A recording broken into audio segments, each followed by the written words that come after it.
All right. Good morning. Hey, everybody, welcome to another YouTube workshop stream. Glad to have you guys. I did not put my like goal into today's video, already failing. Today, we're going to talk about analytics. Today, we're going to discuss analytics. The importance of analytics, the importance of what analytics to look for. And the overall objective from today is to get you guys to understand to not be sleeping on analytics in 2026. Guys, I spent years plucking away and grinding away at this idea that if I just upload more, if I'm just more consistent, and that's it, just create more videos, eventually what will happen is one will pop off. One will just pop off and everything will just make sense, right? It was along the way that I was educated by, shout out to Fish, man. Shout out to Fish. That was the first, I had connections with a lot of creators, but that was the first big YouTuber at the time. I think this was like 2020 or something like that. But he came along, was like, dog, I love your videos. But he's like, do you pay attention to any of your metrics? I'm like, no, why? 1 second. How many likes can we smash? And I'm like, no, why? And he's like, do me a favor. Click on one of your most recent better uploads. I'm like, okay, let's go check this out. Go there, check it out. And Reg, welcome, brother, welcome. And by the way, mind you, that at this time point, my entire mentality back then was still like, how do I say this?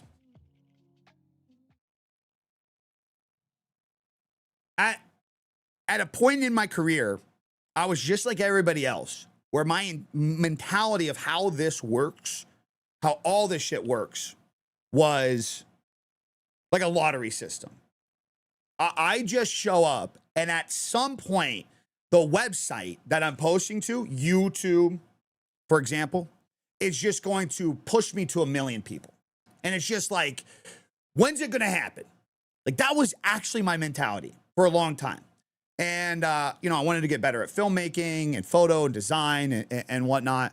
So I just uploaded like every day. And I got better at creating videos overall, but I was constantly in that mentality. I'm just like, dude, hopefully one of these days I strike gold. Hopefully one of these days YouTube notices me and gives me subscribers.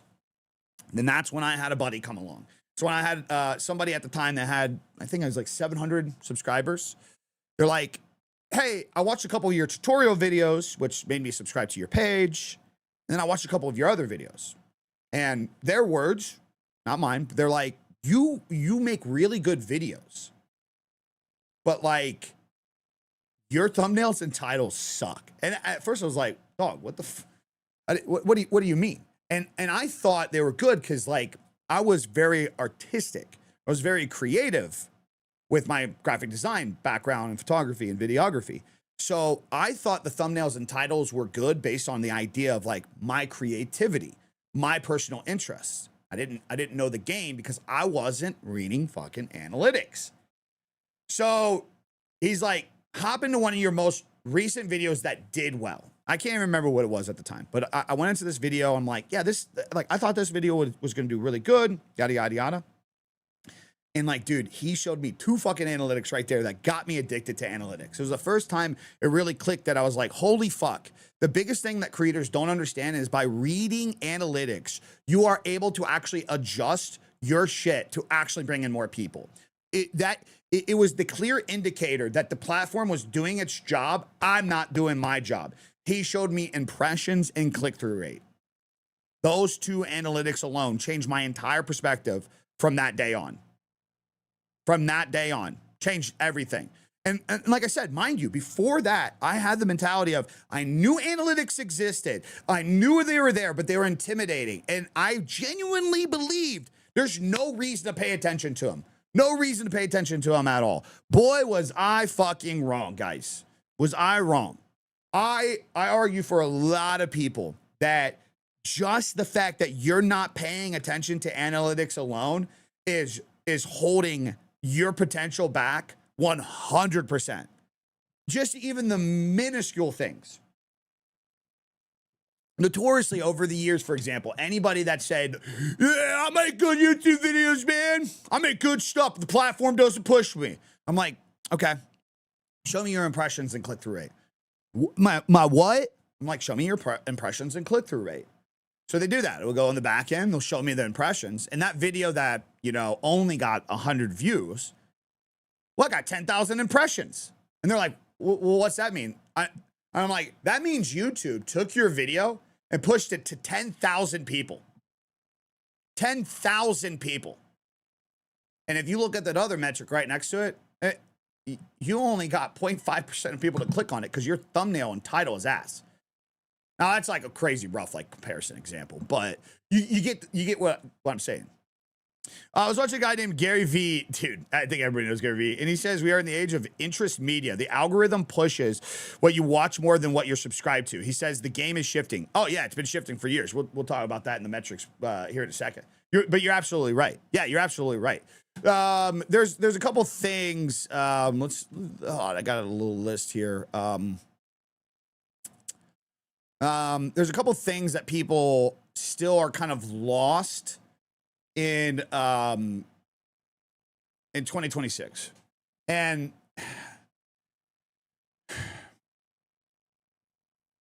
one of the major things is the comparison metric. That's where a lot of people are lost. And what I mean by that is by going and looking at one person and seeing, well, I mean, we see it in streaming all the time. It's so bad in streaming right now. So bad in streaming right now. The fucking the ViewBot detective culture. These guys are so fucking mentally handicapped. It's insane. Nope, guarantee, man. Guarantee, dude. If you have this many viewers, you're gonna need to have this many people talking. Bro, it doesn't work like that, dog. It doesn't work like that.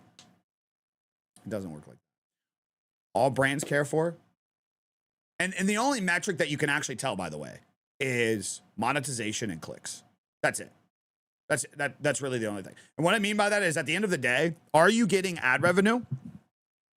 Okay, if you're getting ad revenue, most of these sites have a pretty good system built to not pay for botted views. So are you getting ad revenue? And here's the other thing.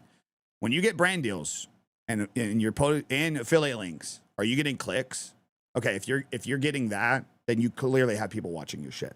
Because bots don't click links. Bots don't buy subscriptions. Like, you know what I mean? Like they don't do a thing that a person would actually do based off of interest. So it's like that metric, or it's the metric that, oh, you guys see it. We talk about it all the time here.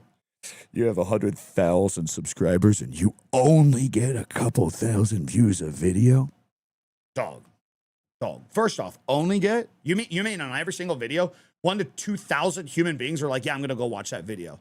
And they watch about like 30 to 40% of that, might I add. Thank you. Shout out to the boys. Shout out. Appreciate y'all. But even still, doesn't matter. That's not what brands care about. That's not what algorithms care about. All they care about is, are people clicking, staying, watching, and can they convert?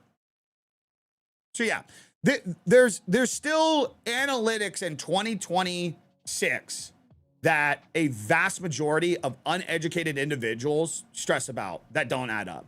So my goal today is, let's talk about the real ones. Let's talk about the important ones. Let's educate you guys on the important shit. And I'll give you guys this. Somebody just said, for example, Ninja said that it's so bad out there, people saying this, and he's like, he just blocks them. Lesson number one coming into 2026. Follow that advice right there. Anybody out there that dude, hold on. I gotta pause and play for this. Biggest advice for content creators coming into 2026. Anybody that hate watches and pays attention to the wrong analytics on their behalf to make them feel good, to try to shit on you, block them out. It's not worth your time. Don't stress about it either. And you guys know what I'm talking about. The people that are like, you have this many followers or this many subs, but you're only getting this many views. You've been doing this, and you're only getting this. It's not worth your energy. It's not worth your time. These people are so disconnected from reality. They have no idea. They have no idea. They have no idea that a person who averages 50 to 100 CCV can be getting $1,000, $2,000, $3,000 brand deals for your streaming. They have no idea that somebody just averaging a couple million views on Instagram could be making $5,000 on real deals. Yeah. They have no fucking idea how any of this works. This is because we're disconnected in this culture over the last couple of years because everybody's got highly addicted to the wrong analytics. For example, like the views. Guys, it's not hard to get views. I demonstrated that over the last quarter. You go make a controversial video about Battlefield versus Call of Duty, you'll get views. You'll get views, for sure. You'll get a little ad revenue from it too. But at the end of that stops at a certain point. So it's not hard to get views. Not hard at all. Addo, loving the Creator Talk YouTube vids. King Wolves. Well, why didn't you come and say that on YouTube, you little fucking cuck? I love you, brother. Miss ya. I miss ya. Hope all is well. Brother, I got some stories from you. We got to catch up one of these days. When you go for brand deals, do you share your CTR and such? No, most brands don't really care. If they ask for it, I'll share it. But that's the type of metric that a brand that is important to you, not a brand. Click-through rate is not an important metric for a brand. What a brand wants to see is demographic, the views, shit like that. Brands actually don't give a fuck about your watch time and how long people are staying and shit. Most don't. I wouldn't be surprised if there's brands that are like, well, we want to be like, if we do a mid-roll ad, we want to know that if your views fall off around 30 to 40% in the video, that's where we want to place the ad and have that pressure. So I wouldn't be surprised if there is, but King Wolves is great. A lot of inspiration from him. Don't inflate his ego in my chat, please. Please don't inflate his ego in my chat. King Wolves is a cuck. I've been getting 1K views, but not pulling in subs. Granted, I'm young. Again, key point of today. That's why we're having today's conversation, brother. That right there. Subs don't mean jack shit. Oh, dump truck. It's Monday. Sorry, I thought I was backing up for a second. I don't know. Did you guys hear that? Did you guys hear it? Beep, beep, beep, beep, beep. Any tips for getting back in the streaming? Took a 3-month break. Yeah, do it slowly. Don't get addicted to it.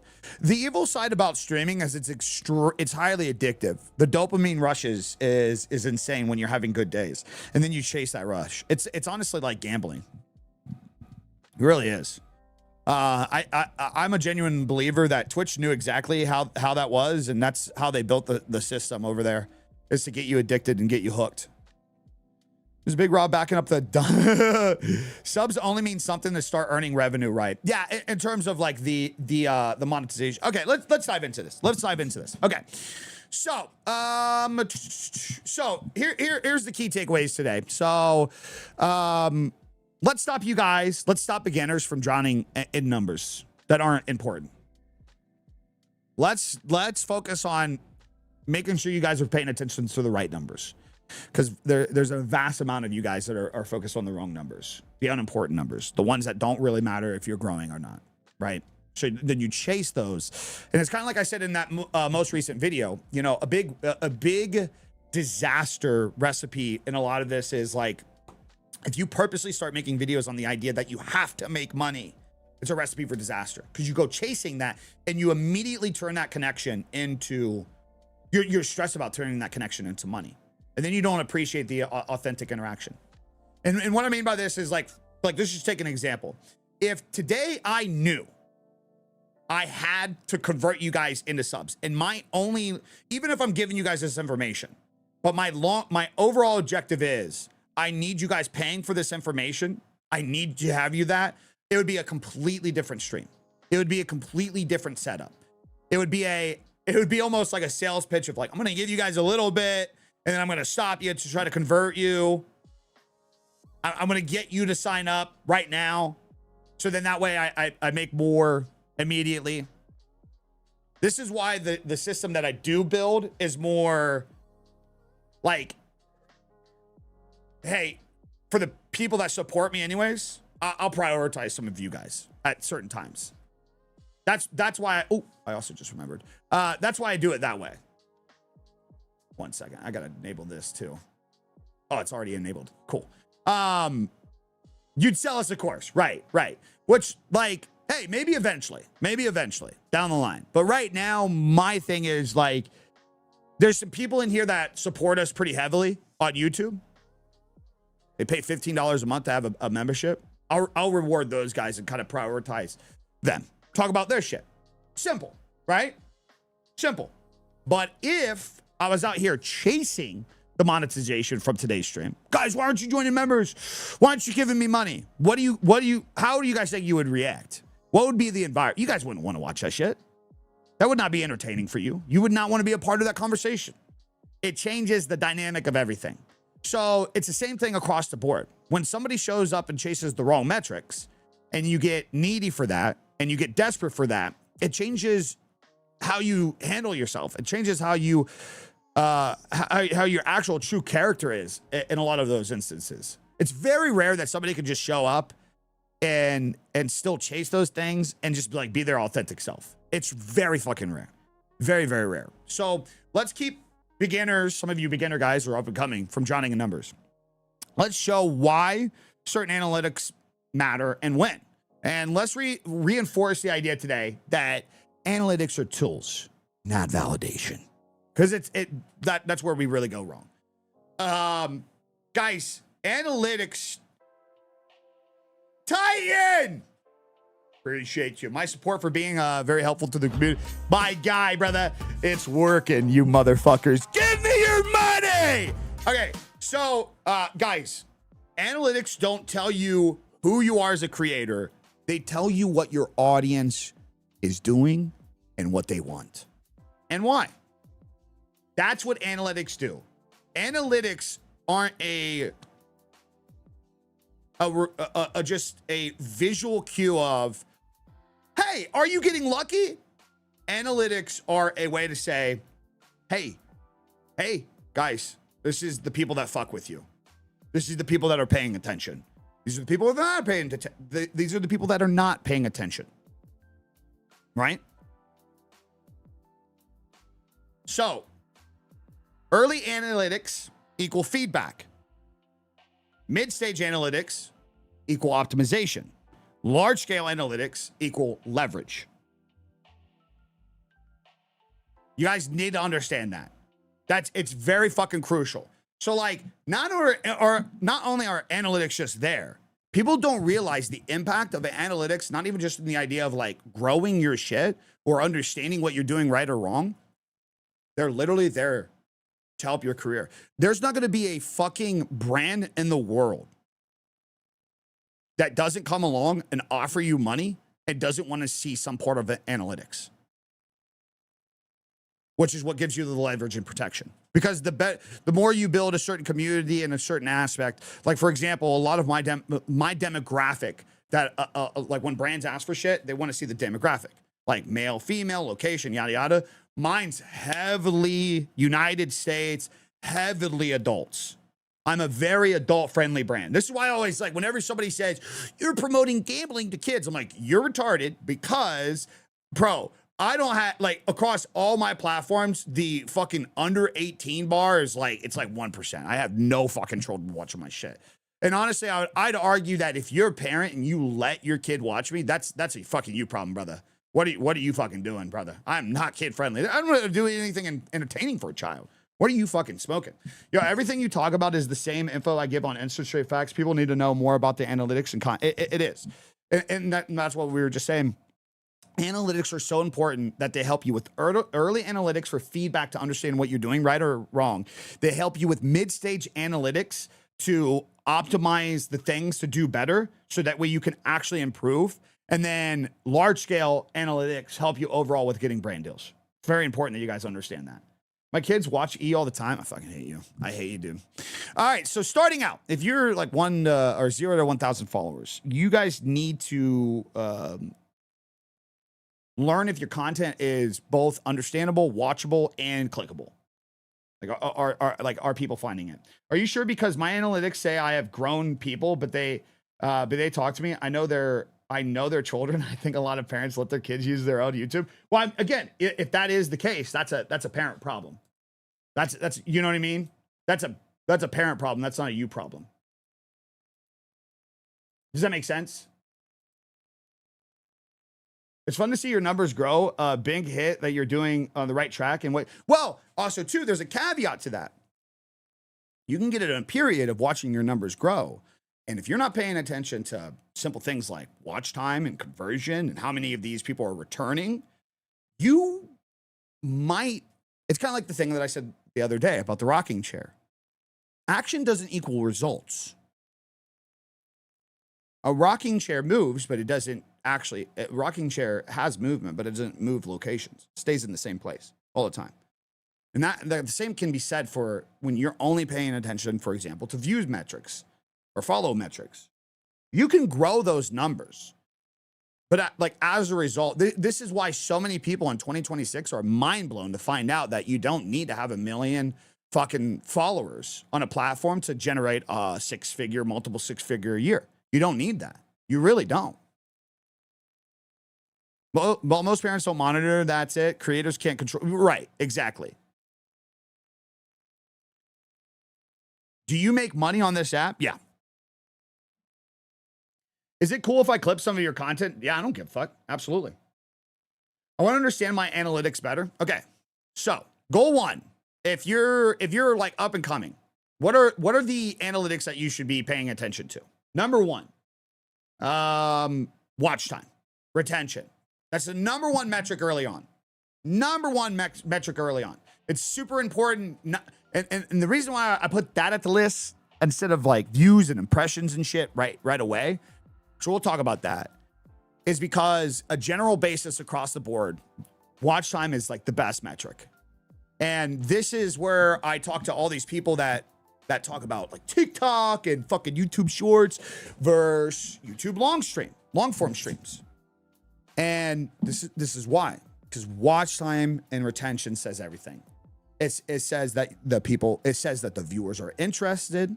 It's a green flag to show to the platform that you're uploading on, like, hey, look, people are staying and watching. And it's an analytic that the longer people stay and watch, the more percentage duration that people stay and watch, the video is going to grow. That's the thing about fucking analytics. That's the importance of watch time. I know that on my most recent video, it's a 40 to 50% viewer retention on that. I know it's going to keep getting pushed. I don't have to question it. I don't know at which rate. I don't know if it's going to get 100,000 views in the next month or whatever. But I know it's going to keep getting pushed because I know it falls into a certain percentage. I know that for a fact. These are measurements. So questions, and this works for, again, live streams, everything. Verticals, everything. I don't know math, but Agent from A&P said that if you have 50 loyal subs on a platform, you're able to go full-time as a... Okay. That's very miscued. So I don't know exactly what he said. But 50 loyal subs that only stick to one platform, no, you're not going to be able to go full-time as a content creator streamer. The phrase was, you only need 100 ride or dies. That not from A&P, but like the general phrase or understanding that people don't get. You don't need tens of thousands of viewers. You need 100 motherfuckers that are ride or die. That's really, that's all you need. And you could mathematically break that down. 100 people that would join, like subscribe to you on Kick and subscribe to you on YouTube. 100 people that would buy a merch drop. 100 people that would go over to this platform. Make sure they're checking out your videos to get that kickstart. 100 people is really all you need to make a pretty decent income. 100. You don't need the moon. You don't need tens of thousands. Now, obviously, you want to like scale that and grow that, but 100 authentic people that genuinely fuck with you and would fucking be there to support anything you do, yeah, that's realistically, that's all you really need. Realistically, that's all you need. Now, the thing is, you can't manipulate that. Like, I know, like, that's instantly going to turn some people like, well, fuck, like, what's the fastest way to get that? Well, that's not the, you got to grow that. You got to grow that. But it's just giving you the understanding and impact of like, yeah, you don't need tens of thousands of, obviously you would want more because that's going to gain you more. That's where you go from, you know, being able to do something successfully full time to making millions of dollars. But like, if you thought, like, notoriously, even some of the biggest YouTubers that you've seen over the last 10 years, most of their money came from merchandise and the fact that they had such a strong community that would buy things. Whales are good. Yeah, whales are good. But like, you can't rely on whales. I can't rely on Thundercock to come and gift me subs every single stream. I can't rely on that. That's such a silly metric to rely on. Is subs. You guys should never put yourself in a situation to be full-time and rely on one platform based on community support. That's a recipe for disaster, in my opinion. Yeah, so guys, watch time and retention. Why it's such an important thing. Questions to ask and live by early on. Are people staying past, like, so on verticals, are people staying past the first 3 to 5 seconds? On long form videos on YouTube, for example, are people staying past the first 30 seconds? Like, you want to keep roughly around 70+% of your viewership in your watch time. So anybody right now could do this. Anybody could go to one of their YouTube videos if you upload to YouTube, and you could ask yourself, am I doing good on YouTube? And you can look at this right here. You can ask yourself, are you good? Hello? Oh shit. Oh shit. Oh god, I hope this doesn't crash the stream. You know what? I'm not gonna worry about, oh shoot.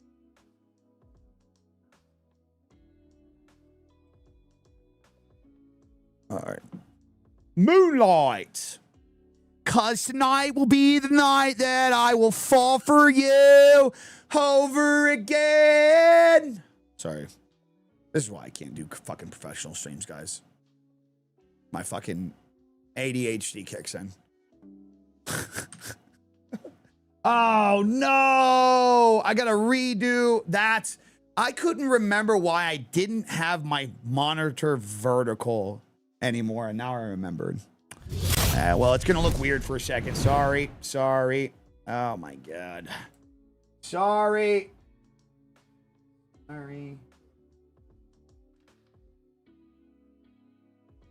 I know. LLL. L's in the chat. All right. Does that look good? Are we good now? All right. I know. Okay. So, anybody can do this right now. Anybody can do this. It's a simple rule. Very simple rule. You want to know if you want to know if the audience is actually enjoying the videos that you're making, or if your hook's bad, or if you had boring moments, like what pushed people away. This graph right here. And you can go to YouTube right now, and it will literally tell you. You go to the video, you look at the analytics, and it will literally tell you the watch time and the retention. And this is probably one of the best graphs. You guys should take a screenshot of this. You guys should use this for this year, because this helps so much. And this is where a lot of my videos have been falling for a little bit.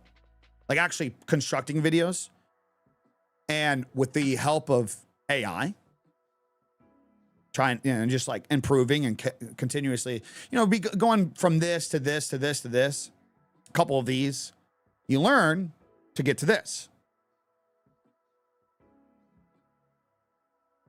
Yeah. So now this is YouTube. I need to pay. I'll join your guys' team on I need to do better this year. I do need to pay better attention to vertical analytics across the board. To TikTok, to Instagram. TikTok's just so tough because I don't care about TikTok.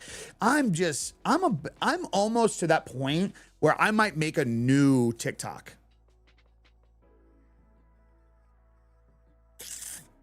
So I'm Audi has mismatch. Wait, what? Yeah, I'm to the point where I might make a new TikTok. I don't know if anybody else is at that point. But anyways, this is why retention is so good. Looking at the analytic is so good. Are people staying past the first X amount of seconds? Where do most people leave? That's where you can specifically go in your vertical or your live stream. This is why I also argue that Twitch and Kick are so behind in analytics, because here's another powerful thing about YouTube. Why I harp so heavy about YouTube. On YouTube, I get all of these analytics in my live stream. And people don't understand how valuable that is. People that are just aimlessly chasing away stream hours, they can specifically, on YouTube, you can specifically go in and see, whoa, I had a bit of a bump here. And people were like really engaged. And like everybody was hanging around. Well, what did I do there? Oh my God. I was, at that period, I was explaining the best things to do in this game. I was explaining, well, hey, there's a little something there. Maybe I should lean into that. Twitch, Kick, you got none of those metrics. None of those fucking metrics. I genuinely believe you don't have those metrics because of the inflation that the platforms do over there. So they don't show those metrics. What do you mean, what about multiple YouTube channels? I made a couple just based off of numbers. TikTok has changed since 2019. What do you mean based off of numbers? So many creators do that, especially if they want to split up their content. Yeah, I mean, I've made multiple TikToks, but I'm talking about I might just seriously make a brand new TikTok and just grow that this year. In a fresh year, because I mean my TikTok's like 7 years old. It's just so many inactives. And then also too, one of the things that you can pay attention to is does the drop off happen before you even start the point? Dude, let me just say that again. Here's a super important thing about watch time and retention. One of the biggest goals of us in content creation is building a story and coming to a conclusion, right? Like the idea of a 3-part act. And here, let me bring that up too. I wasn't prepared to talk about that, but I have like a notes cheat sheet that I've had for years of this like just general concept and idea of like telling stories and whatnot. Ooh.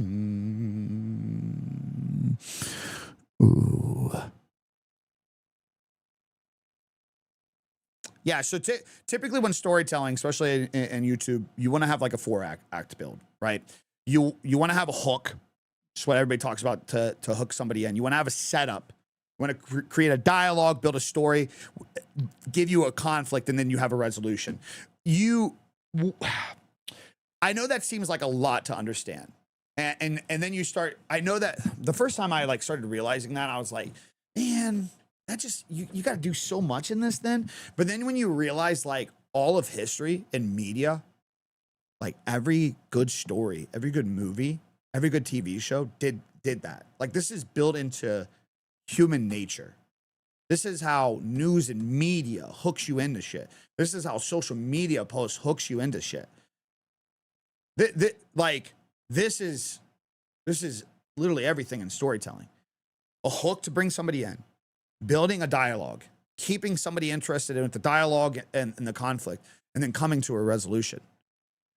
So it's important to understand the watch time analytic and pay attention to that, because if you're doing a video on how to set up a stream or how to kill a boss in a fucking video game, and you're seeing most of your drop off happens before you even get into the fucking point and before you even get into the story, you could be missing a lot of people that like, maybe you're just fucking using long words, or you're just dragging out the intro, or you thought that the intro animation that you bought for your fucking videos was going to be really cool because it made you look professional. But next thing you know, you're literally losing, fucking 50% of your potential audience before you even get to the story process. When you understand, like there's a breakup foundation to keep people interested in a video, and you can look at the analytics to see when people are clicking off the video, you can adapt. You can fix that. cut the follow for more at the end. That hurts retention. Yeah, guys. Oh man, dude, I still see people do this. Like, here's the thing. Shreds. Appreciate the sub, Bobby. Thank you. Looking good, looking on, looking handsome. Here's the thing. Guys, stop being so desperate. Stop being so desperate. Stop it. Everybody wants to turn every single post into a guaranteed call to action. And it makes your post dog shit. Nobody wants to be sold on something. The whole concept in our day and age is the more you post, the more likely you are to convert somebody naturally without having to try to sell them something. It just makes your shit look bloated. This is a very big problem with fucking, ironically, you got Drop Your Pocket in here. He works at a car dealership. This is where like car dealerships go wrong with their social media posting. They turn it into a fucking ad. Dude, don't stop. This is why you've seen so many people go viral in the last year for memeing on their lot. And those become the top salesmen. Because there's like relatability, there's humor, there's fun in that. Don't tell me how to live my life. I will tell you how to live your life. Because I know you're listening to this shit, because I know you guys want to keep growing your social. Because you literally talk to me about it. I mean, you can even see on your guys' social. Some of the better posts that you've done were like fuck around, memey shit. Not like, hey guys, I'm on this lot. I have this 2020 Porsche 911 for sale. Come on down. Our Grant's video went insane. Yeah, but also too, I'd like to see the analytics of that. Because also at a certain point, are you guys going to be a content page or are you going to be a car dealership? You see why analytics matter?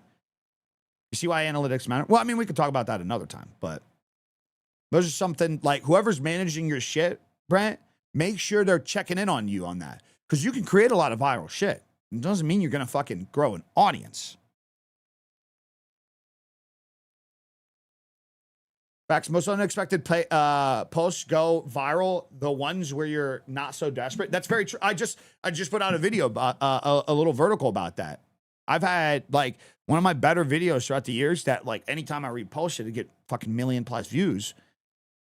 Bro, I was on my way home from the gym. I was like, dude, that would be a funny skit. I literally stopped right there. I pulled over to the side of the road. I put my phone in our GPS thing that I had in our Jeep, like where we'd put the phone to GPS, and I hit record. And at this time, I was like really big on the idea of like, I got to create high quality content. I have a DSLR camera I got to use. Should you throw a call to action in the intro, or are you saying drop the call to action? Stop trying to manipulate people into liking you right away. Stop it. Stop the call to action. There's a, I can't remember what the study or the theory is or what the effect's called, but there's this effect or this thing where it's this idea that a person will see you X amount of times and then they'll follow you. I'm about to blow some of your guys' minds. How many of you guys had that with Burnt Peanut this last year? How many of you guys had that with Casey Neistat during that era or Fortnite? And what it is you're not instantly hooked on something right away. So you're not going to instantly get somebody else hooked on something right away. You got to kind of build that trust. And the only way, trust and like hook, and the only way to do that is just constantly having more shit. You want to be in front of more people. You, most likely, you guys seen Burnt Peanut a couple times on your feed until you actually stuck and watched. And then most likely you watched a few verticals of Burnt Peanut. And then finally you were like, I got to find this guy's stream. And then you went and found it. Not one of those videos that Burnt Peanut have, hey guys, come and follow me. Hooray! Like, that shit's so fucking gay. You guys got to stop that shit. It makes your video look so dog shit. It makes it look so dog shit. You look like a 1990s fucking car, a local car television, late night fucking car commercial that nobody's going to watch. That shit is fucking lame. That shit is lame. Saw him a year ago and just went past him throughout the year. Yeah. And then then finally one time you're like, all right, I got to fucking watch this guy. And then you're like, oh my God, this guy's actually kind of fucking funny. And then you watch, like, then the algorithm picks up, hey, your buddy over here, the big Viking fat cock guy, had a longer watch time on that video. He might like more peanut videos. Guess what we're going to do? We're going to suggest more peanut videos. And then the more suggest, more you watch, more you grow. And then eventually somebody's going to come and find you. Yeah, you guys got to stop being so desperate, man. You got to stop being so desperate. Like, again, back to the original, wrong analytics. It's not hard to get views. Views don't mean automatic conversion. You can get views doing a lot of things. If people aren't clicking, staying, watching, and want to watch more stuff, they're most likely not going to want to come to your streams. So, like, yeah, you might be able to get a fucking vertical to get 1 million views. And thank God you had that fucking god-awful animation that says, follow me on social media. Thank God you wasted fucking time doing that. But the next thing you know, you go into the analytics and you find out that the second you mention that, everybody leaves the fucking video. So you lost potential millions of views because of the retention that you didn't get from it because you needed to be greedy for your time, for somebody's time, right? And then now, because people clicked off that, they're not going to want to come back to it more. So you just missed out on so much more. Just to prove the point about the homepage recommended, guess what the first thing that I see right now is, Burnt peanut? So with gaming shorts specifically, should there even be an outro? No, guys, stop. Guys, vertical is your highway advertisement. It's your billboard. That's all it fucking is. It is the, again, pay attention to the analytics, guys. Pay attention to the analytics. That's the only thing you could be concerned about. Stop trying to turn your verticals into a fucking sales pitch. It's dog shit. There's 5 fucking million people going to upload a vertical today. 2 million of those people are gamers. And they're going to hit all these fucking feeds of 1 billion people. And I'm telling you right now, nobody wants to see your please fucking support me. Please come and support me shit. Nobody wants to fucking see it. Nobody. They instantly see it and they're like, that guy's fucking pathetic. What would you say is the most important metric? If you had to stress about one metric, it's watch time and retention. 100%. 100%. I've had, especially over the last couple of months with the whole like Call of Duty fucking Battlefield banter, I've had videos pop off. It had dog shit retention. Dog shit retention. You can get a fucking million views on something if people aren't clicking, staying, if people aren't staying for a longer duration of that. One, the platform is not going to push you more. And two, you can clearly tell the audience is not actually interested in the video that you put out. They do not fucking care about what you put out. Now, I have to research a little bit more what the best, like YouTube. There's a certain metric. We got X in here. He can vouch for this. If you can keep people past, if you can keep a large portion of your viewership, first off, if you can keep more than 69% roughly, 69%, that range, or more past 30 seconds, you have a good hook. You have a good start to your video. Good hook, good intro. Past that point, if you watch the duration of your video, like what this graph shows right here, this is like a perfect video. So at this point, at like, you're keeping like 40% throughout the video. At this point, like here. This, I mean, you're only keeping like 20%. Meaning out of the video, overall, if you can keep 40% of the people that clicked on that video, that's a good metric on a long form video. I need to do better. Let's just do this.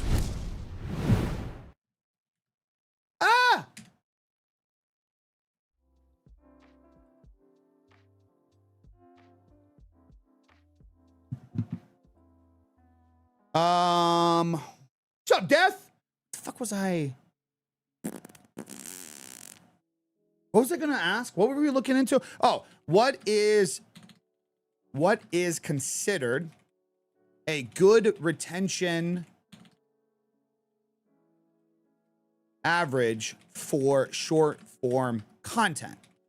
For example, on YouTube, it is generally better to keep 40 to 50% plus of your viewers staying for the duration of the video. What is a good shooting point for vertical? This is why AI is super important. This is why AI is super important. You're not chasing 40% like a YouTube long form. You're chasing completion behavior. Below is a pattern platform agnostic retention scale you can use confidently. This is why AI is so fucking big, guys. Long form rewards average percentage retained. Vertical rewards how many people reach to an end and what they do after. Okay, we're all learning something fucking today. This is why I like doing these. This is actually how I've been trying to figure out how fucking shorts work. That's one thing that I just don't get. Boys, I'll have shit that have 110% fucking average watch time and they fucking flop. And then I'll have shit that get like a fucking 60% and they blow up. That's why shorts with a 90% retention for 7 seconds can still underperform. This is why we stay fucking learning, boys. This is why we stay learning. Short form retention benchmarks, underperforming. Under 40%, it's just bad. So that's just red flag. Under 40%, just bad. No bueno. Usually means well hook, confusing premise, slow start. And you can see that in the graphs, right? 40 to 55%. Acceptable learning. Common for early creators, experimental. So there you guys go. If you're hitting like a 40, if you're seeing under 40%, you can tell you're not getting people. Either you're not getting a good hook, you're not getting a good story told. You're wasting time. There's no context. I think that's where a lot of people do go wrong with the vertical stuff. No context. Motherfuckers are just trying to share something. Like just a random, like, they laughed at something. It's like, brother, what the fuck did you, like, build a story with this, dog? What are you doing over here? What are we doing out here? So 40, 50% learning range, early creators, experimental, strong, algorithm and friendly. So it seems like you get into the 55, 70, that's the sweet spot where the algorithm wants to push you. These are the things, these are the measurements that I'm talking about that everybody has to start understanding. This is how the fucking game's played. Whether you guys like it or not, this is how the fucking game is played. If you start averaging a 55 to 70% retention on your short form content, you start getting into the part of the algorithm and you start showing to YouTube, I can keep an audience. Pay attention to the idea. Instead of saying algorithm friendly, just say audience friendly. You're basically saying, hey, I made a well-produced vertical that will keep an audience 55 to 70% of the video. This is a real target range for most vertical content, usually paired with a strong hook, clear payoff, tight pacing. Most consistently viral posts live here. Exponential explosive, 70 plus. Almost always have a loophole, emotionally charged, curiosity driven, or extremely short. Extremely short. Like, for example, I'm just curious, boys. I'm just curious. Hold on. Let's dive into something real quick.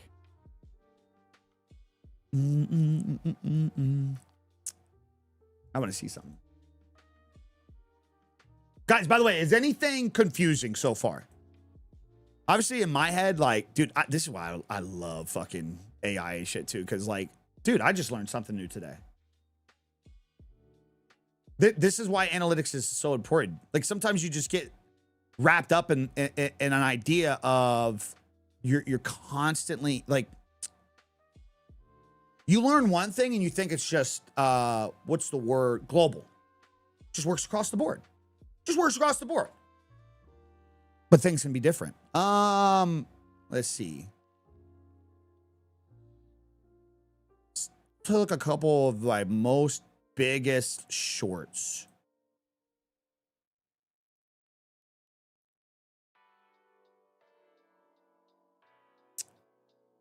Hello? Yeah. Wow. So I'm picking my pop off. So exponential, what I would consider exponential and explosive. Dude, it's crazy how much better the ad revenue's gotten on fucking...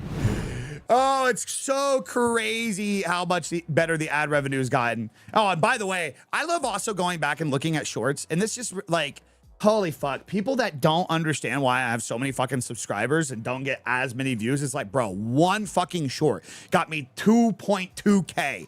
I have like fucking 20 shorts that did well. Probably, I would say 20,000 of my subscribers have come from like fucking shorts just doing well and just like inactive fucking subs. Like people just don't get subs. Anyways, yeah, look at this. It's spot on. So this is a blow up video, 2.5 mil. 80% retention. Average view duration, 29 seconds. It's a 31-second long video. And I'll play it. This keyboard's causing a lot of controversy. So this keyboard... Great hook. Great hook. Great hook. This keyboard's causing a lot of controversy. So this keyboard Story? is a company called High Ground, and they're partnered with 100 Thieves. And since they've come out with Giving you a little backstory. these keyboard drops, they've offended some people. Now I'm giving you some conflict. This big group of people that's more into building their keyboards themselves are angry that people are actually buying these. Because out the box, they're actually pretty dope. But because they didn't build it themselves, they're not cool enough. I listened to a lot of these idiots for some time, so I didn't buy the keyboard thinking it was just going to be a cheap piece of shit. Turns out it's actually really sick. It costs a fraction of the price. I didn't have to build it. It sounds really good, and it looks sick. Why the hate? I don't get it. This keyboard's... You see why this did good? So then you have this. Also, by the way, look at what I don't even know when this was published. Look at just how much ad rates on shorts have improved. So this was a 31-second long video, average view duration 29 seconds. Means like that means 80% of the 2.5 million people that watched this stayed for 30 fucking seconds, which is fucking insane, boys. It's fucking insane. Now, this one was just a meme. This one was just a meme. Now, the thing is, look at how much ad revenue's gone up. This is an average viewer duration of half of what the other video was. Half of what the other video was. That's how much better short form fucking revenue's gone up. Shorts is so interesting because, Shorts is so interesting because it's so hard to break out.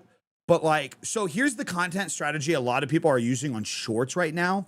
Rapid fire. That's especially in the gaming world. So what I'm seeing a lot of people do is they're posting just like 8 shorts a day. So they're not getting 2 million views a short, right? But if you still it doesn't matter if you get 10 shorts in a day that get 200,000 views, you're still looking at the same metric. Does that make sense? So if people are like rapid fire shorts, honestly, in 2026, if you're a gaming creator and you're a gaming streamer, well, you need to have, it's the biggest disconnect is I can just say, hey, massive post. I can just say massive post, but if you're still not telling a story and shit, does that make sense? Like, it's kind of a double-edged sword. Like, just because you post a lot doesn't mean people like you're gonna hit the other metrics. And a key point in those shorts doing good is hitting the metrics. If that makes sense. I don't know. I don't know if that does. Depends on the question. All right. Let's get back into it. I think we were at stage 2. Or no. We're still in stage 1. We're still in stage 1. Jesus. So retention. Yeah, anything confusing so far? Let me find my place again.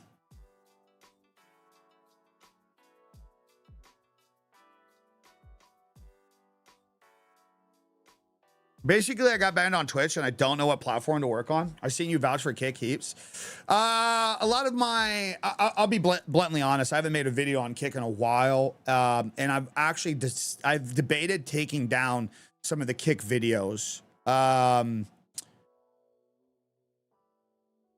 I still think, man, in your situation, getting banned, I mean, you might as well multi-stream here, but like, it also depends on your content. Multi-streaming is just fucking so massive right now. Multi-streaming is huge, brother. I mean, I would say incorporate Kick into this shit because you got banned on Twitch, and like Kick's not gonna ban you unless you do some heinous shit. So you got that freedom. But like, they're not doing anything that Twitch isn't doing. Yeah, no, I feel that. I mean, you can try that on Kick, but like, you can't just grind Kick. Like you have to go create content on everything else. Like, that's what you have to do. Kick has no discoverability. People don't use Kick as a media consumption site. They only use it because they found somebody funny or doing something stupid on something else, and they're like, oh, like, they're on Kick. Let me go watch that. Does that make sense? Does multi-streaming spread you thin though? What in what aspect? What do you mean? Like personality wise? Like, does it drain you of your energy? No, I mean, I would post short form content on every other platform. I mean, you're more than welcome to do it, but I mean, my advice is always going to be multi-streaming because like you just add, especially in 2026, like most apps just have a thing where you can just be general. I would say make YouTube videos. Content is always going to be king. I'm sorry. Content is always going to be king. The only people that will argue that content isn't king are like big streamers, but they're making so much money in their stream because of the content that they did to get to that point. So it's like, come on, man. No, I mean, instead of getting 100 people on one app, you have 20 here, 30 here, 10 here.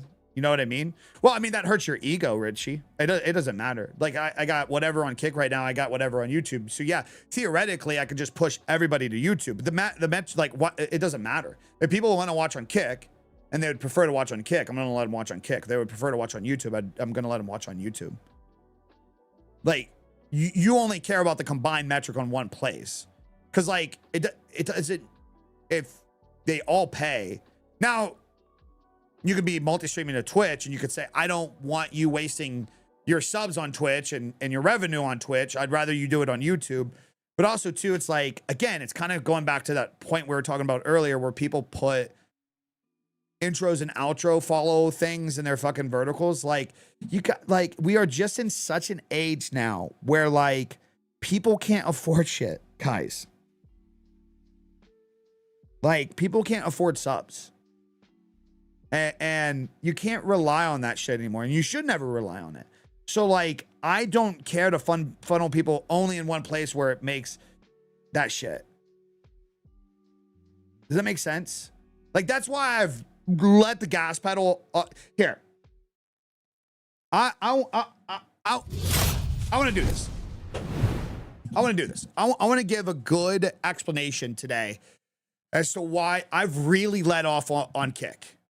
Right. And it's not this like overcomplicated thing that there's something crazy happen or anything. I will say it's definitely been a cesspool lately because Kick is so focused on only operating in Australia. So they don't have the right development team over there. This is why they're constantly trying to get the American people who have built Kick originally, they're trying to get them to relocate over there. Anybody that they're trying to hire from the States, they're trying to hire and relocate them over there. So the stubbornness of them constantly wanting to be the next big tech company in Australia is a headache in itself because they just don't have the right team. I'm sorry. They just don't have the right crew. Now, Eddie and them will tell you, they'll say things like, oh, mate, we can do so much with small amount of people. And they'll say like how good their team is in comparison to like how many people Twitch had and how much money they were burning, which is true. But at the end of the day, like, dog, out for 3 years and they still don't have the ability to have spam protection.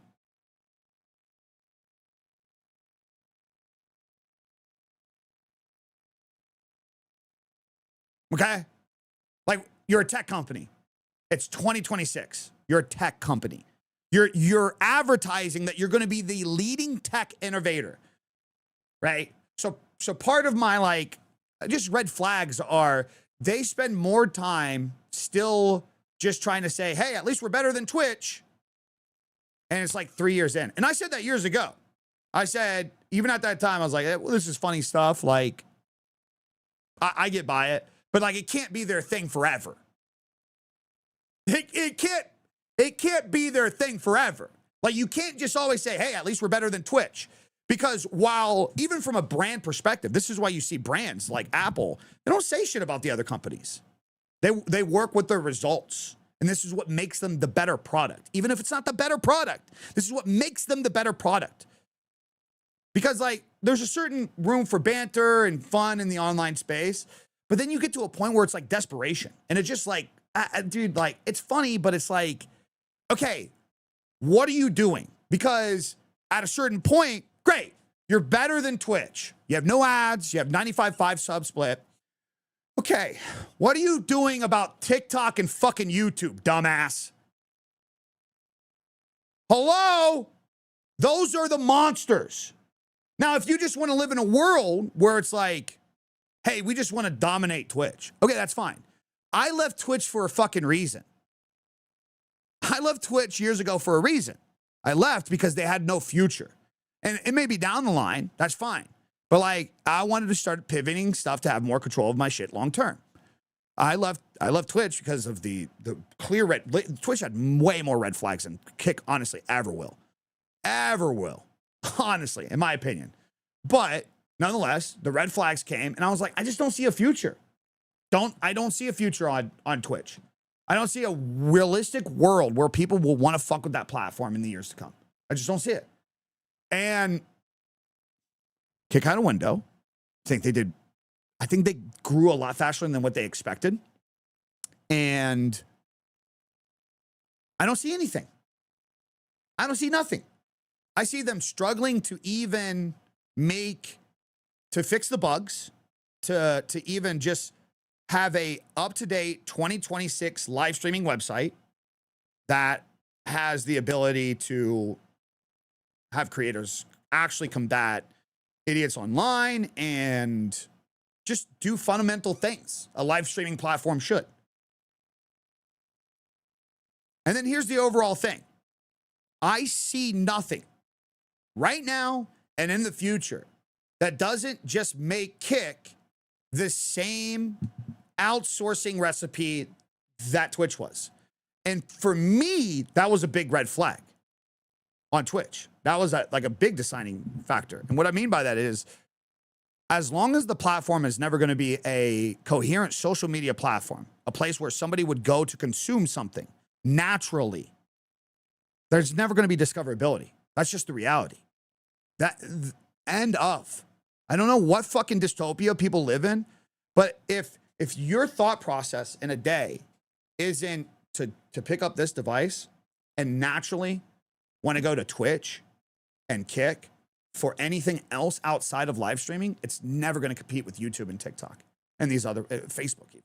It's never going to compete. Never. We will never compete. And I'm a longevity guy. Now listen, here's the truth with this. That doesn't mean that people aren't going to make a lot of fucking money on Kick. That doesn't mean that people are going to grow a following on Kick, or aren't going to be able to use Kick to do a lot of shit, to go do the recipe, right? Create content across other platforms and funnel people over to Kick. I, as a creator, I don't want to participate in that logic and activity forever. I gave Kick an opportunity. I've done that metric. I made the YouTube videos. I made the Twitter videos. I've done exactly what we didn't like about Twitch, on the idea of like, okay, after a few years, hopefully there would be some indication that we're going in a right direction. I don't see that indication. I'm not some fucking 20-year-old trying to be a famous IRL streamer chasing views. I'm a dad of a fucking dope child and a family that I enjoy my peace of privacy, and I have goals. I'm not out here trying to chase fucking retarded attention and funnel it to a place just because 95.5. It's not my thing. It's not my thing. It's not to say that it's not for somebody else. So like when you ask me, you want to grind something? Hey, brother, you do you. Can you find success on Kick? Yes. It's the highest monetization. It's 95.5. You don't get fucking ads. You can play whatever you want. You can gamble here. Yeah, 100%. I got no problem with that. I like that. At some point, hell, maybe Kick's only a gambling place for me. And I'd be completely okay with that. I don't give a fuck what people say. Oh, you sell out, brother. Brother, I sold out the day I was fucking born. Everybody sold out the day they were born, right? All I care about is, what are you showing me right now that gives me confidence? For 3 years, all Kick has been is Eddie saying, trust me. Eddie, respectfully, brother, I mean, I don't have to sell you. I know I'm one person. You don't care about me. That I get that. Regardless of people's thoughts, Eddie don't give a flying fuck what I have to say. I think because at the end of the day, if I left Kick tomorrow, and I was just like, I'm just going to go to YouTube, there's still going to be IRL motherfuckers trying to fucking grind the Kick brand over there and fucking blow up. They're still going to get traffic and shit. But the blind trust, thank you. The blind trust isn't worth it to me. I have no faith in you anymore. You've lost that. You've lost the ability to show us that you can fix your shit on time. We waited how long for them to put out the second version? You lost the ability and confidence that you lost my trust and the idea that you cared about the actual product over your own ego. And that's their choice. But at the end of the day, that's the reality. And any developer in the chat right now, if Scrap was in here, if any of my developer viewers were in here, they'd be clapping their fucking hands when what I'm saying right now. And the point I'm trying to make is, if you cared about the product of Kick, you would have invested into developers earlier on in the right areas instead of just being like, you know what, let's just figure it out ourselves. But you didn't. You tried to just do everything under your own roof so you could monetize it at your own rate and you could save a whole bunch of fucking money. So then that way you can say, I have one of the biggest tech companies in Australia. And that's great. You have that portfolio. Guys like myself, I don't care about your portfolio. I got my own portfolio to make. And that portfolio can live better on other platforms. And that's just the reality. That's just the reality. And the thing is, guys, there's a world, right? There's a world. This is what people just forget. There's a world where Twitch can exist in the corner and have their fucking community. In a world where Kick can exist in the corner and have their community. And a world where Rumble can exist and have their community and yada, yada, yada.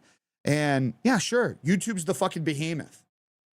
For sure. It's the fucking behemoth. It's top dog. Everybody should look at YouTube and be like, what are they fucking doing right? Because they're doing everything right. Clearly. Everything fucking right. TikTok's doing everything right too. Everybody can live in their own little world. It just depends what you want out of it. That's a them issue. At the end of the day, you still have to focus on yourself as creators and shit, right? We all have to focus on ourselves. So that's where I am. I'm not gonna sit here and blindly follow something I don't see. Motherfuckers be tuning into a Kick talk every fucking week, living in dystopia. Like, oh, any day now, man, everything's gonna change.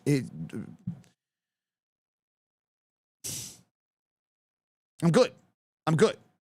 So, which is disappointing because Kick had the most potential, in my opinion. Kick early on should have implemented offline discussion on their site ASAP. Kick and Twitch are going at each other's throats over being a live stream platform, and Reddit and fucking X just dominate the SEO discovery for both of those fucking sites. And it's like, why are you not implementing it? It doesn't make sense. It doesn't make any fucking sense. Doesn't make any fucking sense. Kick is railing, and to be honest, nothing I've seen lately. Yeah. I think it's a great platform. I think it's a good place for a lot of people to be. I have different goals and objectives.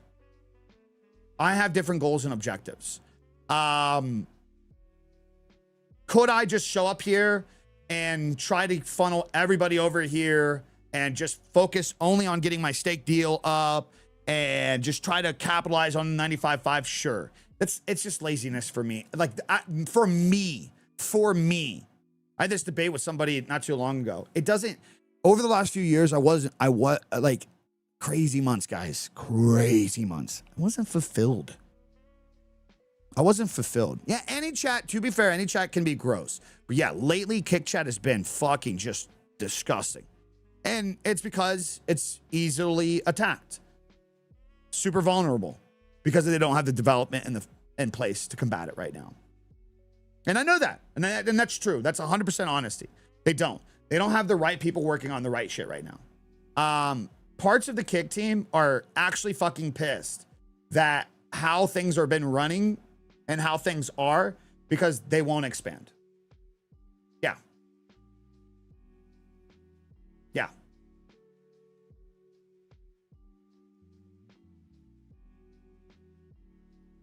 What a weird thing. Anyways, I had to take my kick for well, good. Yeah. What up, Fluff? Anyways, back into it, guys. Okay, so behaviors. Where are we at? Okay, here we go. Stage 1. Starting off. Wait, that is the second variant, isn't it? Yeah. Okay. Stage 1, starting off any platform. Or was I on?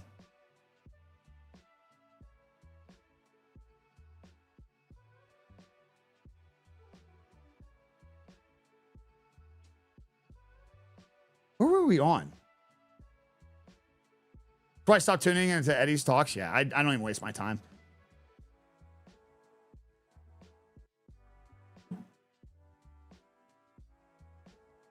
For me personally, Kick has been amazing, and I've grown so much here. I know that's not well. Your definition of grown is completely subjective.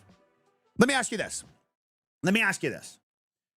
From your growth on Kick, honest question, and this is what I'm saying that a lot of people should be asking themselves. From your growth on Kick, as a result of your growth on Kick, if Kick shut down tomorrow, would you be good, or would you have to restart?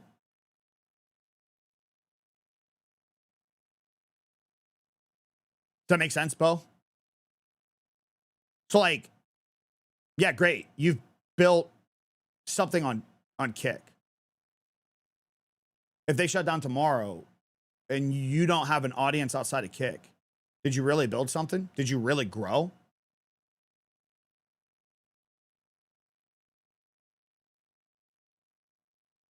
I've grown on Kick and no interact. Dude, since fucking day 1 on here. I don't know what they do. They do something. I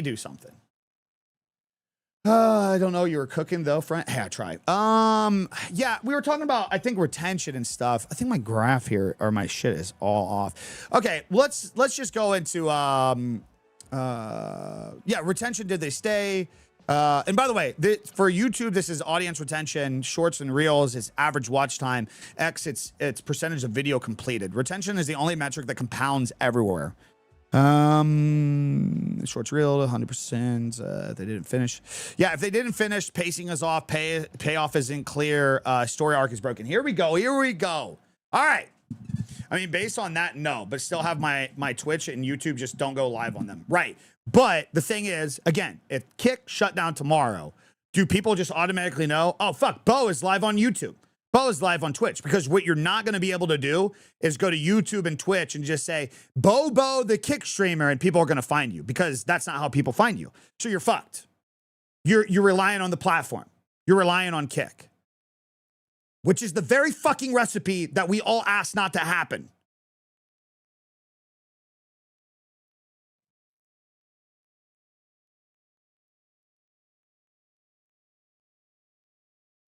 That's why we came to Kick.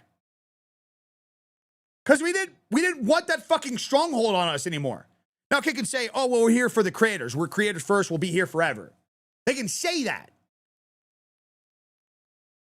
Motherfuckers be saying a lot of shit on platforms. I don't fucking care, dude. And like, that's what I'm saying. You can trust that shit. I'm good. How many of those people are actually community members versus the other streamers on the platform? Well, I don't even say streamers on the platform, but I'm saying like, yeah, community members. Couldn't agree more with what you said. The last few months, that really has been hitting home as well. Kick Talk is the same every week, nothing new. last big changes we had was a year ago. Listen, I knew that shit was behind in my last fucking Kick Talk, and how people reacted to that Kick Talk, because I asked real questions. I asked real questions on how the business is going to scale and how it's going to be a better fucking product. And Eddie danced around the answer for fucking whatever time we were alive. And people were just mad that I didn't talk about, like, who gets on the homepage and small streamers. Bro, I don't fucking care. If in 2026, you don't want to watch these streams where I'm giving you the fucking information for free, or you don't want to use AI to understand how shit works, that's a fucking you problem, dog. That's not a fucking me problem. That's not because we don't care about fucking small streamers. We don't care about fucking small communities. It's because you are brain rot, following the wrong people telling you the wrong fucking shit. That's the reality. So, for example, here we go. On my notes here for the analytics, ignore early. Every platform, guys, listen up. Listen up. Listen up. Every creator, these are the metrics, the analytics you ignore early on every fucking platform. Follower/subscriber count, likes, ratio chasing. Like, you have 1,000 subscribers, you should be getting 100 views a video. And monetization stats. These analytics do not explain the behavior. They don't explain what the audience is liking, what people are clicking, what people are watching, how long people are staying, what you could be doing right with your content, what you could be doing wrong with your content. These are vanity fucking metrics. These are the metrics that you chase out of ego, not logic, right? This is why you don't set a goal in 2025, or this is why you don't set a goal in 2026 on the idea of, let's get 1,000 followers. You can't control these things. And they honestly don't mean shit. You can manipulate 1,000 people to hit the follow button, but are they ever going to come back? This is why follow for follow is brain rot. It doesn't work. It hasn't worked for the last fucking decade, because these metrics, as algorithms grow and everything is AI driven and everything is driven around what videos are going to be suggested based off of viewer retention, the follow count, sub count has become irrelevant. It's a flex. It's an acknowledgement that X amount of people clicked on one more button. Just like views. My channel has 100,000 subscribers. Cool. Means 100,000 times over the last 10 years, somebody clicked, said, cool, nice.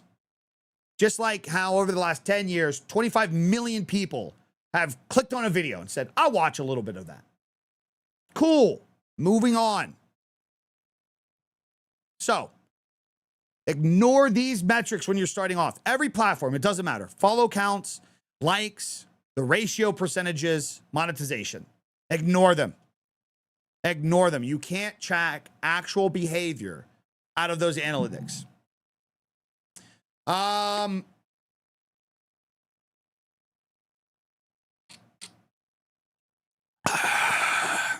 How's YouTube for streaming? Good.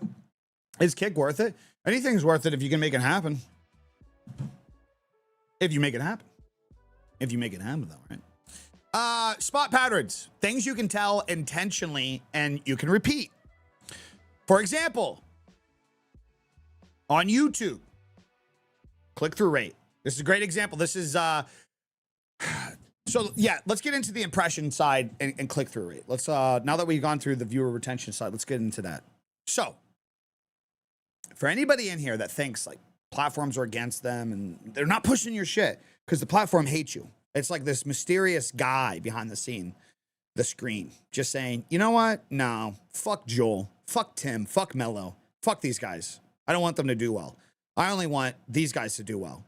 For the people that create that dog shit narrative in their head, I invite any of you guys, platforms that have metrics, go to your YouTube videos, go to your reels or whatever.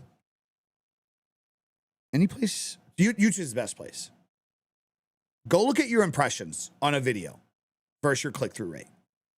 This is almost notoriously the metric that changes people's perspectives on analytics, and also changes people's perspective on the idea that like everybody's out to get them. Like, no, the platform doesn't like you. So impressions are how many times YouTube or the platform has pushed your video to somebody, to a new feed, to a new page.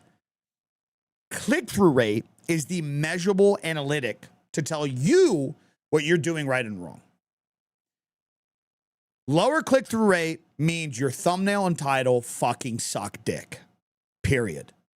This is where I learned the valuable lesson. This is where that creator helped me out with that valuable lesson. Like, dude, your videos are good. Your thumbnails and titles are ass. And he showed me this. He's like, look at this. Over this many days, YouTube pushed your videos to 900,000 people. And you only got, at the time, 2% of those people to click. Even if you would have gotten 8% of those people to click, you would have 4x'd what you did this month. And I was like, holy fucking shit. That was the moment I realized that YouTube wasn't out to get me. It wasn't a lottery system. Holy shit, YouTube's actually doing their job. There's an algorithm. It's pushing me out there. I'm not getting people to click. I'm not getting people to stay and watch. So for the intentional analytic that you can pay attention to and you can repeat on YouTube, it's things like click-through rate. It's paying attention to that graph where you can see when people fall off in a video.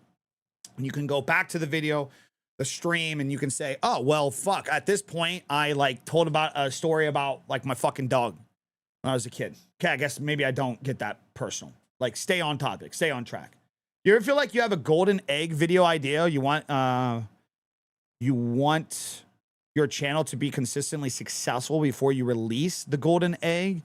Or do you release the gold egg if it flops? Just release the videos. Bro, you can make the same video 100 fucking times. Dude, motherfuckers be like, dude, I get this all the time. How many fucking shut up videos are you going to make? Until they stop making me money, dumbass. Until they stop making... Guys, let me give you a secret in the world of content creation. If a video pops off, you do everything you fucking can to replicate that video again and again and again and again. Everything you fucking can. I had one fucking iPhone versus Android video pop off. Guess what I did? 30 more fucking skits of them bitches and re-uploaded those motherfuckers. Guess what? 100 million fucking views later, that shit paid off. I got brand deals. I got free iPhone sent to me. I got fucking viewers from it. I got followers from it.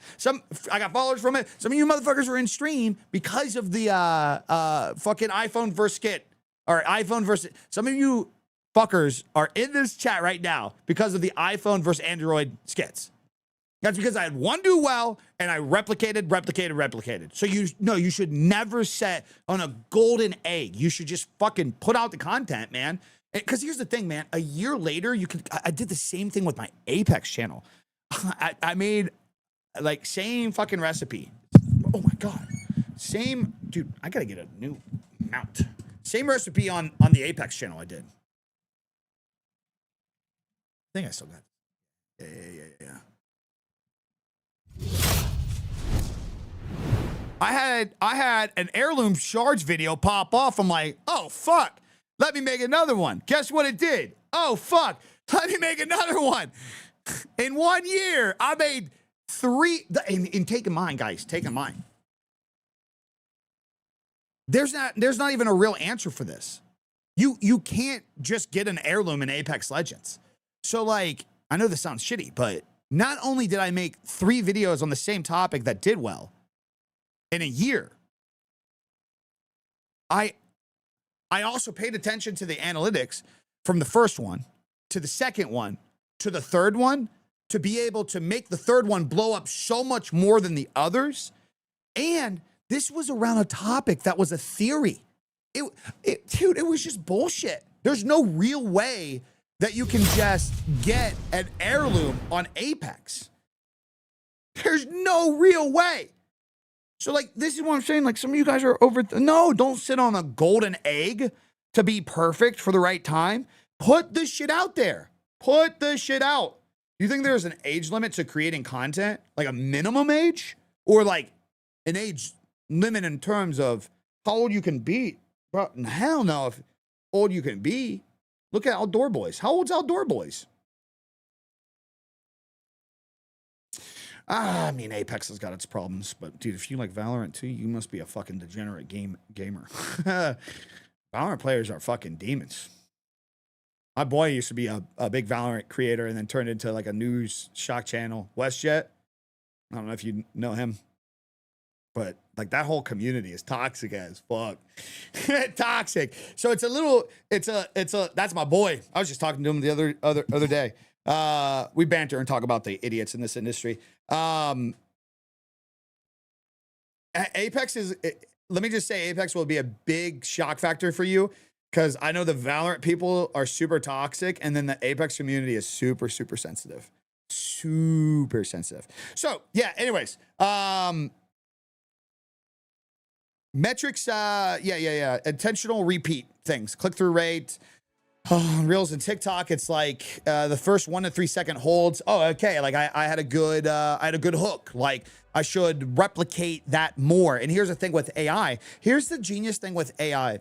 You can literally take okay. So like if you're like, okay, I see this analytic. I see that on this short or this video, this vertical, that it did better. Okay, so what did better about it? Okay. The intro, you actually got people to click, stay, and watch longer, right? You can go into AI and where you can go to that video and you can say, oh, fuck, it makes sense. I'm getting it now because there's a good hook. You can go to AI and say, hey, this vertical of mine did really, really good. And it's because this is the hook that I had for it. And this is the video. Here, let's just fucking do this. Fuck talking about it. Let's be about it, boys. Let's be about it. I just showed you guys the analytics. I just showed you guys the analytics from that one vertical, right? Here's the power with AI. Here's a power with AI, guys. So I can say I had a YouTube short do insanely well. I should actually do this across the board today. Maybe I should make a vertical. Oh my God. Okay. I had a YouTube short do insanely well. It was about high ground keyboards and how people dislike them, but how they are actually really good, in my opinion. Okay. The hook was, what was the hook on that? Let's do this. Let's do this right. What was the hook on that again? This is the power, dude. This is gonna be so cool. This keyboard's causing a lot of controversy. So this. Okay. The hook was, this keyboard is causing a lot of controversy. Did I spell that? Oh God. No, that's a typo. That's a typo. I just forgot to put the S. I spelled it correctly though. The S was gonna go there.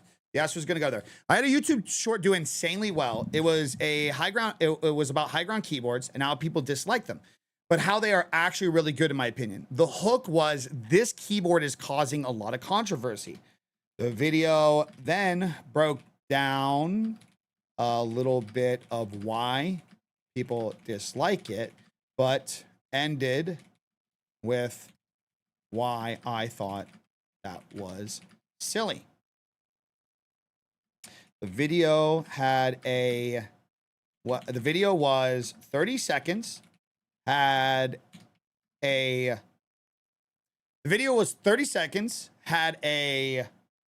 81% retention.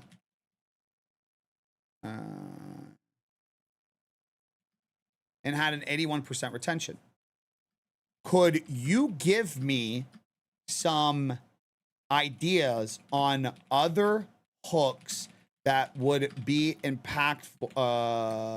Give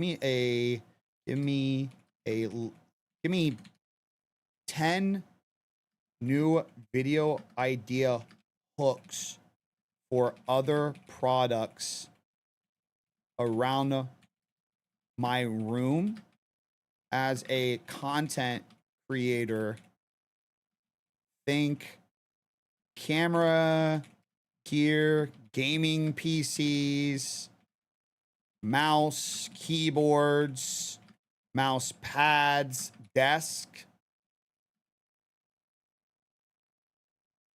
With these 10 ideas, can you give me good hooks like this one and a controversial backstory behind it? God damn it. All the titles.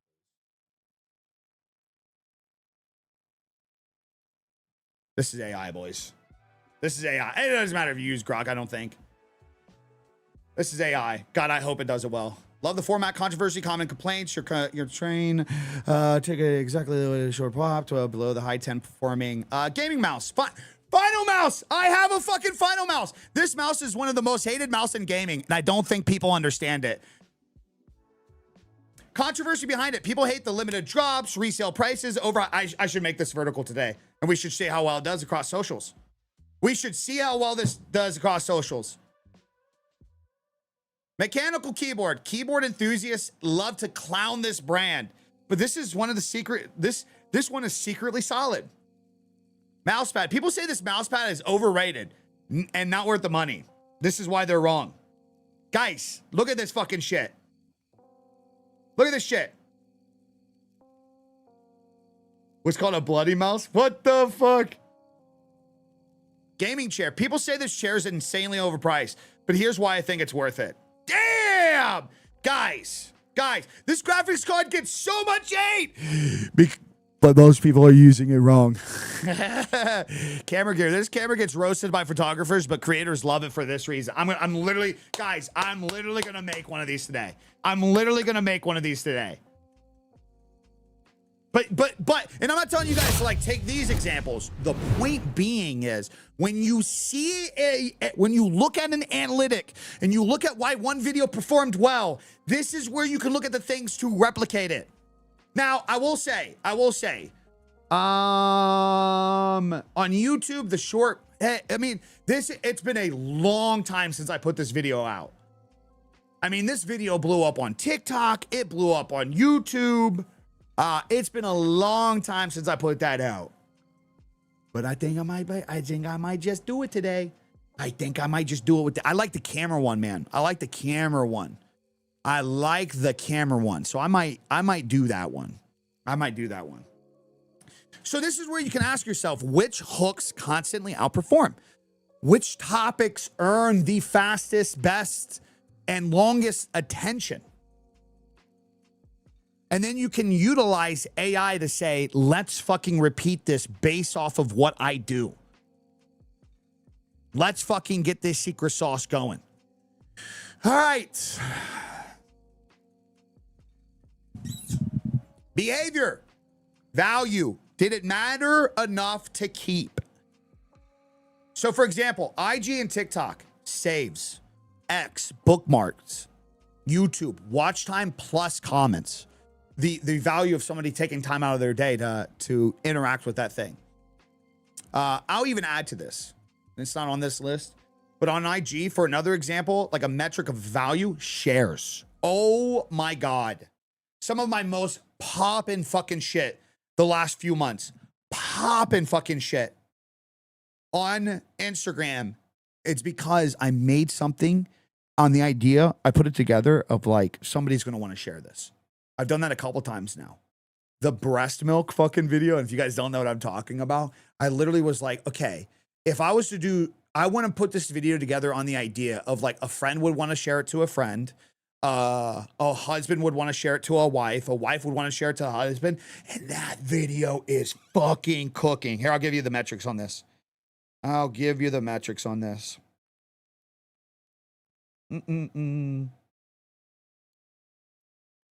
Oh, by the way, so here's another example.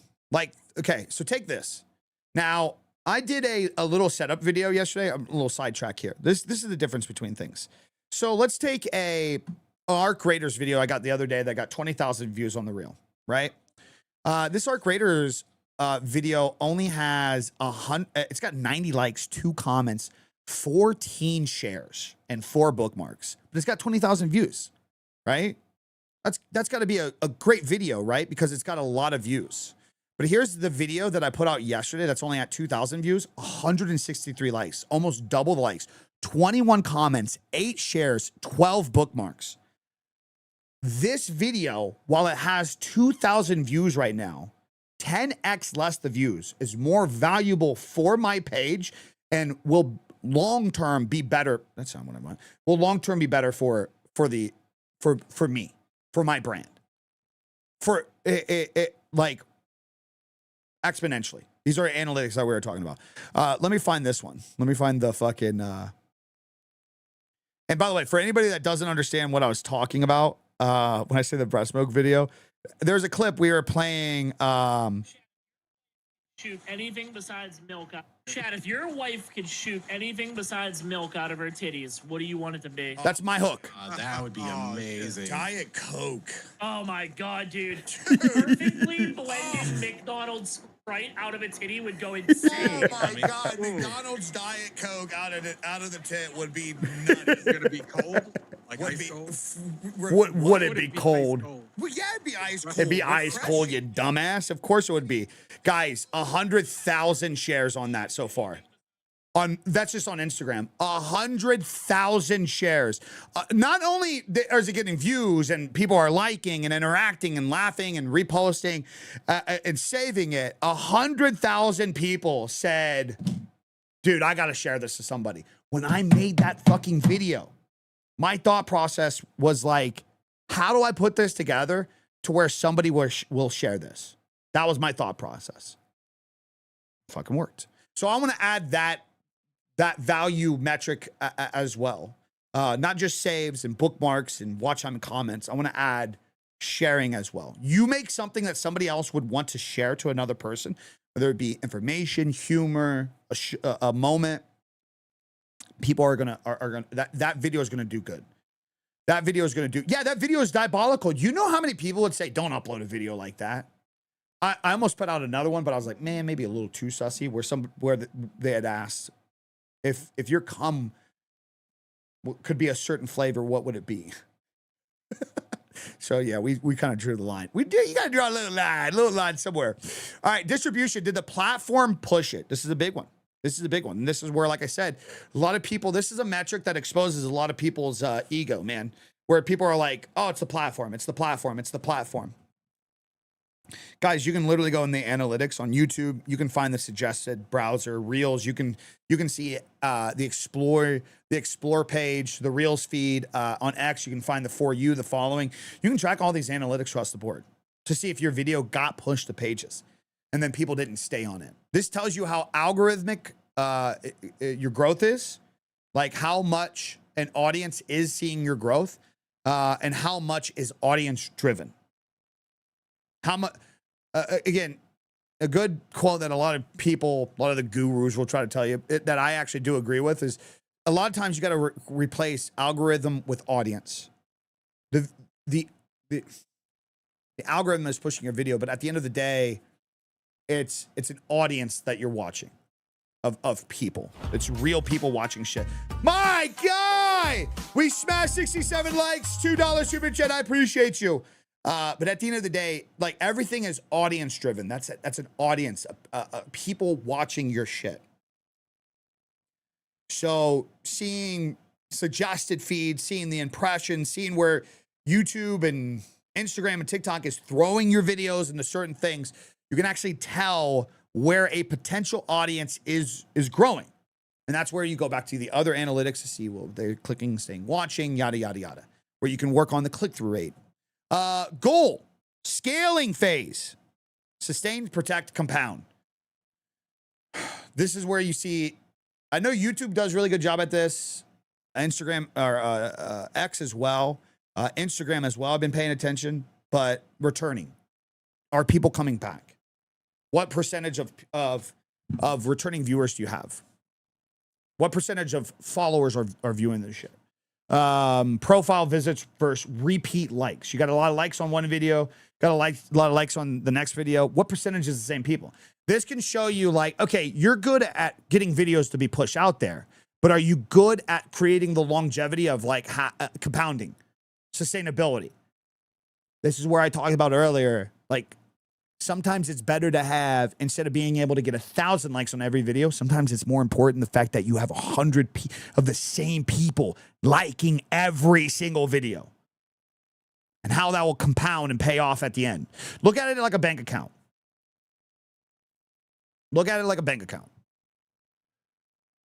You could every month have $1,000 in your bank account, meaning you're spending stuff, you're bringing in income, you're spending stuff, you're bringing in income, but hey, at least you get $1,000 in there. What this comparison would be more like an investment, like investing into doing the right content to invest into a community, to get a community that's invested into you, to get a return. So it's like, now imagine that $1,000 sitting in an account where this month you make $10 off of it. And then off of the next month, you make 10 because the compounding interest. And then like and then you contribute more, and you know that's now $2,000, $3,000 in 20, and you're compounding interest off of that, and more and more and more, and grows and grows and grows. You can pay attention to the bad analytics like we talked about earlier, the likes, the views, the following. And you can see that number go up, but it doesn't necessarily mean it's people that constantly want to be like, they're looking for you. They're engaging. They're consumers of your content. What is going on with the camera today, boys? They're consumers of the content. No, not on Twitch. They're consumers of the content, right? So, behavior, return. Do they come back? Returning viewers, follow percentage. Returning attention equals brand. One-off virality equals noise. It's attention. It's gear. It's action. But are you actually making progress? Are you actually moving? Are you making momentum? Are we on the homepage of Kick? Yeah, we sure are. Yeah, like I said, it's not hard to get the virality. And this is where, like, if you guys have the pop-off video, this is where instead of just being like, okay, like everything's changed, I got a pop-off video right now. This is where you're like, okay, now how do I harness this? How do I see some of the people followed, why people stayed and watched? How do I replicate that? You learn the behavior and you leverage it. Because this is where it starts to pay off, especially on platforms like YouTube, for example. Sorry, level up. Sorry. My boy got, my mod went to go ban the other guy and accidentally got you on that. Sorry. Sorry. But anyways, this is where when you start having the returning people, ad revenue, conversions, link clicks, stuff like this start to play a role. Because like we talked about earlier, when you're just producing content, and you're worried about, and you focus on the building the brand side of that aspect, and you focus less on the, how do I just gain the follower aspect on that? This is where long-term you can create the relationship to where people will sit through ads. Because like, what do you think the odds are? Let's say for some, I don't know if the gentleman in here is still in here that asked about so wait, you don't put the follow links on fucking shorts and stuff, and why that's silly. Do you think somebody that just got to know you today and clicked your page would also sit through a fucking ad, would also buy a shirt? Or do you think if you built that fucking relationship up with your viewer, just like doing shit and letting them come at their own pace, and then as an ad came in, like you just bombard people with every fucking step of another thing, they just want to leave, man. They just want to leave. Same thing with conversions, man. This is why in the streaming space, people don't understand the value of shit. That's why over the last 5 years, you've seen creators like myself who don't get tens of thousands of views, get good brand deals. Because there are streamers that get thousands of views in their streams, but they like can only get 10 people to fucking click on a link. I remember at one point when I was with G Fuel, I was at TwitchCon, and it's like my metrics weren't doing good, but I knew I did good in G Fuel sales. And I was talking to my manager, and he's like, "You see that person over there?" I was like, "Yeah." He's like, "Do you know who they are?" I was like, "No." They were like, "That's so and so. They have 1 million followers on Instagram." Guys, at the time I had like 5K on Instagram. I think across socials, maybe like 50,000 followers across all socials, if that. And he's like, "Yeah, they have 1 million followers on Instagram." I'm like, "Oh, fuck, dude." He's like, "You fucking destroy her clicks, her conversion. You destroy it. Destroy it." Now, her posts get likes. They get people on there. Yeah, people interact with it. She's huge on Instagram. But like from a brand conversion, you are so much more valuable to us than they are. And I was like, "What?" And then that's when you learn. That's when you learn. That's when you learn these different levels and things.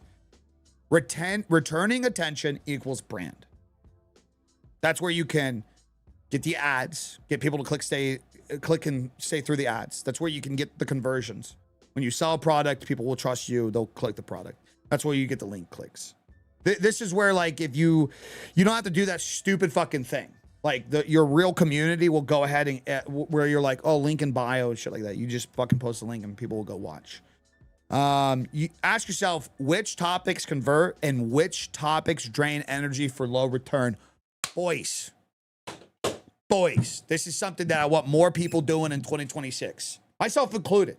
Done a lot of rage baiting over the last couple of years. Lean into a lot of the drama shit.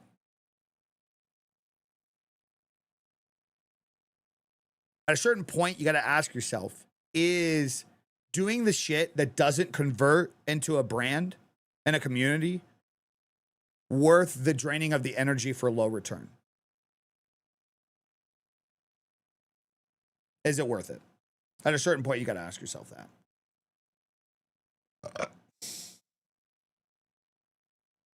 At a certain point, you got to ask yourself that.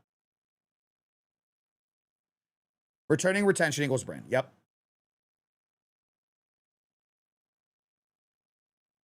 Are you talking about kicks? They're like bits on Twitch. Here we go. Here's another. This is where Bobo was talking. I got you, Wesley. This is where Bobo was talking. Platform risk. This is an analytic that you can track across platforms. Does 90% of your traffic signal from one source? Only one platform? Okay. Well, that's fragile. That's fragile. That's fine, man. Tell them to keep watching. That's fragile.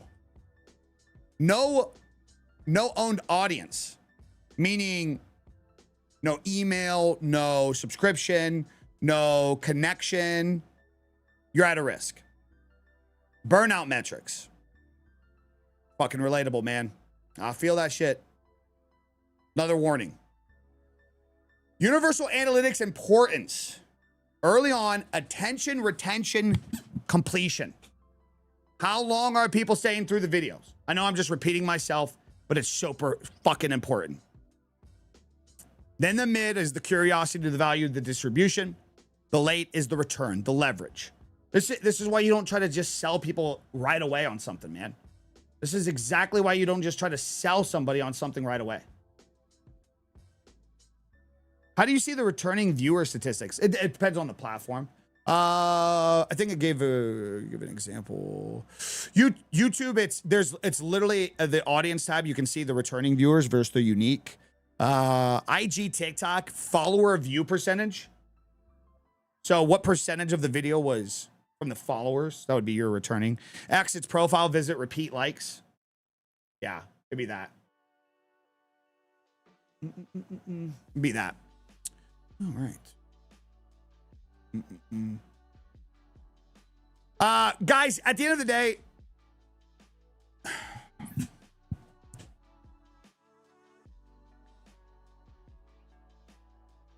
the biggest creators, the biggest brands, they don't just stare at the analytics for a rush of dopamine, if that makes sense.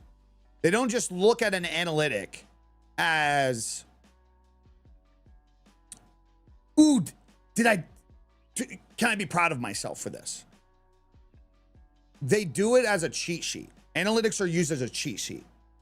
They ask better questions with them. They build an audit of your shit with them. This is how brands for years have been able to scale. See what they're doing right, see what they were doing wrong, see when the sales would come and go with when the clicks, with the right clicks and the right sales and the right seasons. This is why inherently at a certain point of the year, you see everybody start to follow trends.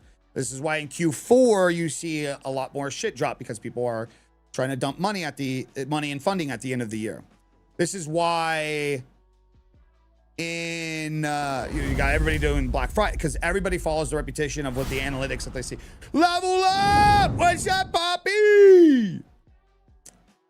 But I know it's overwhelming. I know we yapped about a lot of back and forth. The general rule, the general consensus here is kind of simple though. Are you getting people to click? Are you getting people to watch? And how long? And when you're Scooch, my guy, appreciate you. And everybody has access to those metrics. It's the earliest metrics earlier on. Are people staying and watching? Are you converting people? Don't worry about the fucking noise. Don't stress about the noise. Don't stress about the follow count. Don't make those goals this year. Don't make the like count goals. Stress about the things that will actually build the audience. 100%. You do that, you guys will be able to fucking shine this year. For sure. For sure. All right, guys. I'm going to peace out on the YouTube side. I don't know if we do a little YouTube, take it easy. Love you, boys. Have a good one. Scooch with the 5 gifters. Appreciate you, Poppy. Jesus Christ. Appreciate you, Poppy. Love you, love you. Thank you, brother. Thank you. Thank you.